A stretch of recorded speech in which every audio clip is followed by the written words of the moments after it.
ছানার রসমালাই তো অনেক খেয়েছেন। একদিন এইভাবেই গাজরের রসমালাই বানিয়ে খেয়ে দেখুন। কথা দিচ্ছি, স্বাদ একদম ভুলতে পারবেন না। মুখে দিলেই মিলিয়ে যাবে। খেতে দুর্দান্ত হয়। গাজরের এই রসমালাই বানিয়ে নেওয়ার জন্য প্রথমে একটি মিক্সার জারের মধ্যে নিয়ে নিলাম ১ কাপ কুচিয়ে রাখা গাজর। আগে থেকে খোসা ছাড়িয়ে গাজরটাকে ছোট্ট টুকরো করে কেটে ধুয়ে রেখেছিলাম। সঙ্গে দিয়ে দিচ্ছি ৩ চামচ চিনি। এবার দেবো ১/২ কাপ লিকুইড দুধ। দুধটাকে আগে থেকে ফুটিয়ে আমি ঠান্ডা করে নিয়েছিলাম।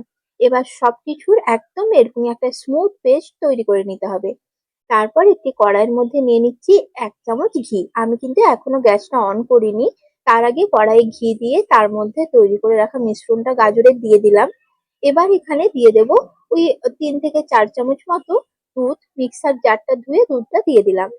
সঙ্গে দিয়ে দেবো 1/৪ কাপ সুজি, মানে ১ কাপে ৪ ভাগের ১ ভাগ সুজি আমি এখানে দিয়ে দিলাম। এবার সবকিছু একসঙ্গে খুব ভালো করে প্রথমে মিশিয়ে নেব। যখন সবকিছু একসঙ্গে ভালো করে মেশানো হয়ে যাবে, সেই পর্যায়ে গ্যাসটা জ্বেলে গ্যাসের ফ্লেম মিডিয়াম লোতে করে রাখবো। এবার গ্যাসের ফ্লেম মিডিয়াম লোতে রেখে কন্টিনিউ নাড়াচাড়া করে এই মিশ্রণটা একদম ঘন হয়ে টাইট হয়ে আসা পর্যন্ত রান্না করে নিতে হবে। এই ডোটা তৈরি করতে খুব একটা বেশি সময় লাগে না। এই ৩ থেকে ৪ মিনিটের মধ্যেই দেখবেন সুজি ও গাজরের এই মিশ্রণটা এরকমই টাইট হয়ে একদম শুকনো শুকনো হয়ে আসছে। আর যখন দেখবেন এই মিশ্রণটা কড়ার গা ছেড়ে এভাবে খুব সহজেই উঠে আসছে, তখন গ্যাস অফ করে এই মিশ্রণটাকে একটি থালা বা প্লেটের মধ্যে নামিয়ে নিতে হবে।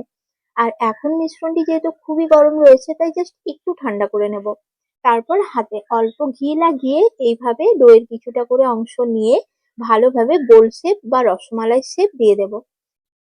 আমি এখানে গোল শেপ দিয়ে মিষ্টিগুলো তৈরি করে নিচ্ছি।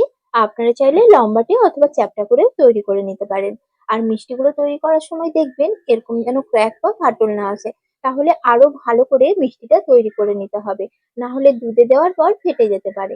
তো সবকটা মিষ্টি আমি তৈরি করে নিয়েছি। এবার এই মিষ্টিগুলো ভাপে বসাবো। তার জন্য কড়াইয়ের মধ্যে আগে থেকে জল গরম হতে রেখে দিয়েছিলাম। এবার গ্যাসের ফ্লেম মিডিয়ামে করে দিয়ে মিষ্টি থালাটা কড়াইয়ের উপরে বসিয়ে দেবো।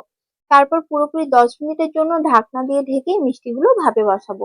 এতে এগুলো যেমন ভালো মতো সেদ্ধ হয়ে যাবে, তেমনই একদম নরম তুলতুলে হবে। তো দেখুন ১০ মিনিট পর ঢাকনা খুলে নিলাম। একটা মিষ্টি দেখাচ্ছে, দেখুন কতটা নরম তুলতুলে স্পঞ্জি তৈরি হয়েছে। একটু চাপ দিলে কিন্তু ভেঙে যাবে। এবার মিষ্টির মালাই বা রসমালাইয়ের মালাইটা তৈরি করে নেওয়ার জন্য কড়াইয়ের মধ্যে নিয়ে নিচ্ছি ১.৫ কাপ লিকুইড দুধ। এখন এই ১.৫ কাপ লিকুইড দুধের মধ্যে দিয়ে দিলাম ১/২ কাপ গুঁড়ো দুধ বা পাউডার মিল্ক।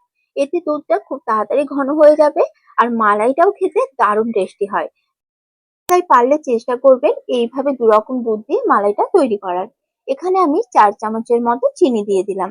এখন দিয়ে দিলাম ৩টে ফাটিয়ে নেওয়া ছোট এলাচ। এবার দুধটা ফুটে ওঠা পর্যন্ত অপেক্ষা করব। দেখুন দুধটা খুব ভালো মতো ফুটে উঠেছে। এখন আরো ২-৩ মিনিট মিডিয়াম ফ্লেমে দুধটাকে ফুটিয়ে নেব।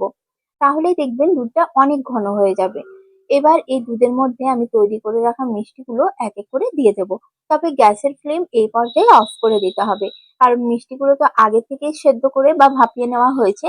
তাই দুধে দিয়ে মিষ্টিগুলো আর ফোটানোর কোনো প্রয়োজন নেই। তাহলে কিন্তু মিষ্টিগুলো ভেঙে যাবে।